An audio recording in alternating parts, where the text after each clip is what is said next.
तो आज हमारे साथ भागसूनाग मंदिर के पुजारी इस वक्त मौजूद हैं। उनके साथ खास बातचीत जो है वो इस कड़ी में हम करेंगे और मंदिर के इतिहास के बारे में ज़रूर जानेंगे। सबसे पहले पंडित जी, आपका बहुत बहुत स्वागत है अनंत ज्ञान में। जी, आप सब, आपको भी और सुनने वाले श्रोताओं को भी मेरी तरफ से शुभकामनाएं, शुभ आशीर्वाद। मेरा जी। नाम पंडित अरुण शर्मा है और मैं भागसूनाग मंदिर में पुजारी हूँ और यहीं धर्मकोट में मेरा घर है। पंडित तो जी, जी मंदिर के बारे में बात करेंगे, इसके इतिहास के बारे में बात करेंगे। जी बहुत पौराणिक इसका इतिहास रहा है, तो कब इसकी शुरुआत हुई, किसने इस मंदिर की शुरुआत की, थोड़ा सा इसके बारे में बताएं। जी भागसूनाग भगवान शिव का एक बहुत अत्यंत प्राचीन स्थान है। इसका वर्णन हमें वेदों में, शास्त्रों में मिलता है और विशेषतः इसका कि द्वापर युग में, कि जब दैत्यों के राजा भागसु उनका नाम था, तो उनके राज्य में बोलते हैं कि अकाल पड़ गया। जो भी पानी के स्रोत थे, जो भी कुएं बौड़ियाँ, जो पानी के स्रोत थे, वह सब सूख गए। और जब जब वो बड़ी विपत्ति मतलब अत्यंत विकराल रूप लेते लेते जब मनुष्य भी मरना शुरू हो गए, तो राजा उस बड़ी विपत्ति का सामना नहीं कर पाए। तो हालांकि वो काफ़ी शक्तिशाली थे और मायावी थे, परंतु इस बड़ी विपत्ति के आगे वो असहाय जैसे हो गए। तो राजा ने अपने राज्य को छोड़ करके इस तरफ, हिमालय की तरफ आए और यहाँ से 24 किलोमीटर ऊपर एक नागडल करके जगह है, जो बहुत बड़ी झील है। और उस झील के किनारे उन्होंने जाकर के कुछ समय तप किया। तो उस झील का जो पानी है वो बहुत पवित्र जल है और उसमें नागों का वो सिद्ध स्थान है। तो जब उनको कुछ समय भक्ति करने के बाद जब उनको कुछ ईश्वरीय शक्ति प्राप्त हुई, तो उन्होंने कुछ मायावी शक्ति का इस्तेमाल करके इस पूरी झील का जो पानी था वो अपने एक ही करमंडल में डाल लिया और ऐसी शक्ति का इस्तेमाल किया कि ये पानी मैं जहाँ भी धरती पे गिराऊं, वहीं शिवालिंगम और उसके नीचे से जल की अखंड धारा प्रकट हो। तो इस पानी को अपने राज्य में ले जाना चाहते थे, परंतु उन्होंने नाग देवता से स्वीकृति नहीं ली और जिससे बोलते हैं कि वो रुष्ट हो गए। और जब पीछे से देखा नाग देवता ने कि झील खाली है, तो उन्होंने दिव्य दृष्टि से सारा जाना और उनके पद चिन्हों पर ही चलते चलते आकर के जब भागसु राजा इस जगह के ऊपर विश्राम कर रहे थे, तो उन्होंने यहाँ आकर के उनको बोला कि ये पानी आप इससे आगे नहीं ले जा सकते। तो वो माने नहीं और कहते हैं कि उनका काफ़ी दिन तक इस स्थान के ऊपर युद्ध चला। तो युद्ध में जो करमंडल था, वो अंदर जो जहाँ आपने दर्शन किए हैं शिवालिंगम के, वो शिवलिंग और उसी के नीचे से ये जो नीचे जल बह रहा है, ये सारा जल यहीं से प्रकट हुआ और इसका जमीन के अंदर ही अंदर इसका संपर्क नागडल से। उस लड़ाई में भागसु राजा की मृत्यु हुई, तो उस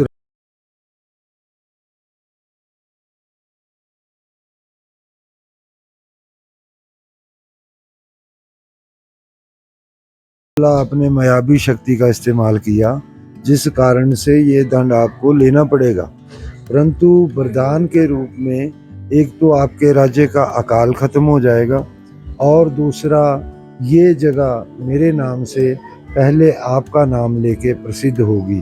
तो भागसु नाग करके ऐसे इस जगह का नामांकन भी हुआ। तो जहाँ ये निरंतर पवित्र जल जो बह रहा है, ये नागडल से ही जमीन के अंदर से अंदर आता है और इसका जो इतिहास है वो नागडल से जुड़ा होने के कारण यहाँ से प्रति वर्ष छड़ी यात्रा, जन्माष्टमी से पहले दिन यहाँ से छड़ी रूप में ये वाली जो त्रिशूल हैं और ये नाग देवता है, ये छड़ी के रूप में यहाँ से जन्माष्टमी से पहले दिन सामूहिक रूप में ऊपर नागडल के लिए जाते हैं और जन्माष्टमी के दिन वहाँ दिव्य शाही स्नान करके और उससे वापस आकर के यहाँ 15 दिन राधा अष्टमी तक विशेषता स्नान की महत्व है। जी।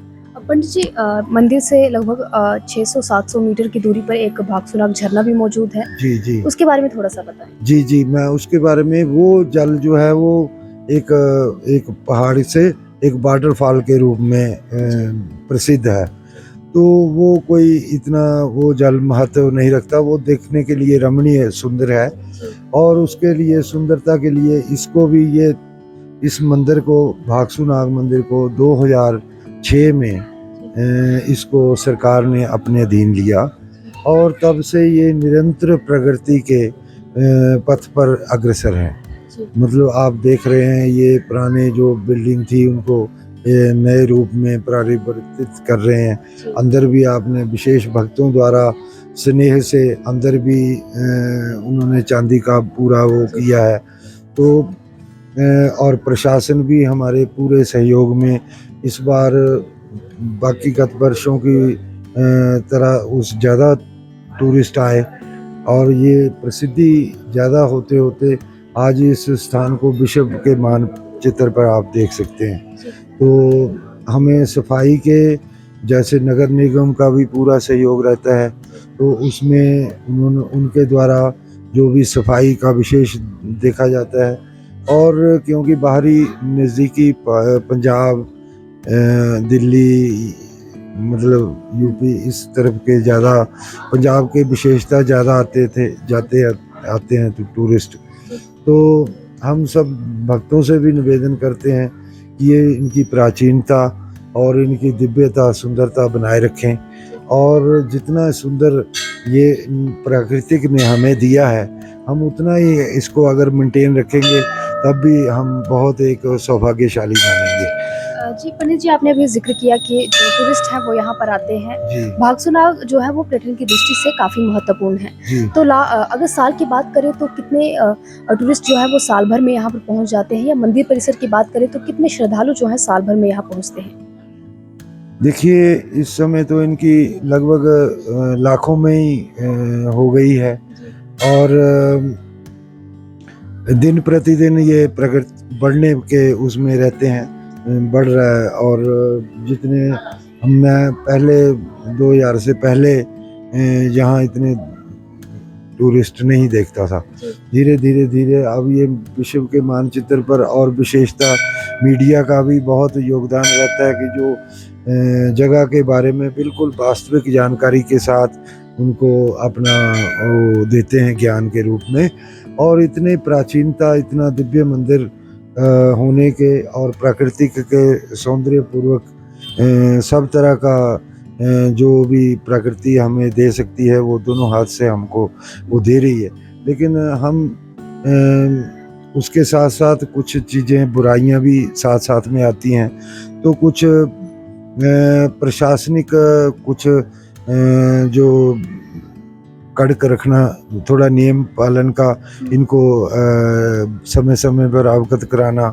और सफाई के बारे में भी, जैसे नगर निगम ने पूरे डस्टबिन वगैरह पूरे लगाए हैं, पूरी व्यवस्था है, बल्कि ज़्यादा से ज़्यादा करने की चेष्टा रखते हैं। तो इससे हमें भी ये लगता है कि नहीं, यहाँ दर्शन करके अपने भाग्य को सौभाग्य में बदल करके, और प्रकृति से जब आदमी उसमें जाता है वापस, तो कई तरह की निरोगिताएं और एक अच्छे भाग्य से वो ले जाता है संजो कर। जी अंत में क्या संदेश जो है वो हमारे दर्शकों के लिए आप देना चाहेंगे?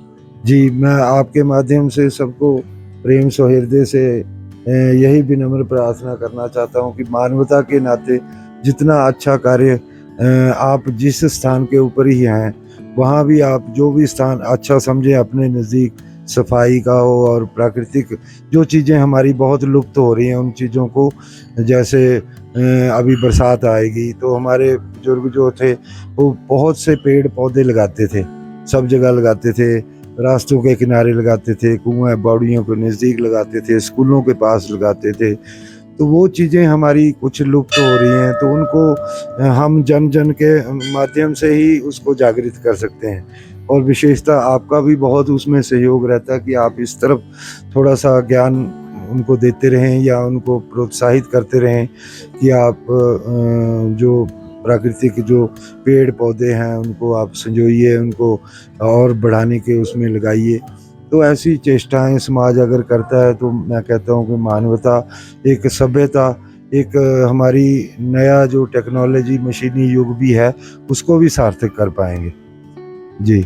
और क्योंकि एक के बिना आप दूसरे को पूरा ठीक नहीं कर सकते, तो उसके जुड़ना ही पड़ेगा। तो उसके लिए सबका प्रेम आपस में हो, घर में प्रेम सौहार्द हो, फिर समाज में हो, तभी वो चीज़ एक विकराल बड़े रूप में दिखाई देती है। तो मेरा भी आपको धन्यवाद है बहुत बहुत कि आप यहाँ आए और इस कथा को आपने बहुत से आगे पहुँचाने की चेष्टा की है, जिसके लिए मैं आपका भी बहुत बहुत धन्यवादी हूँ।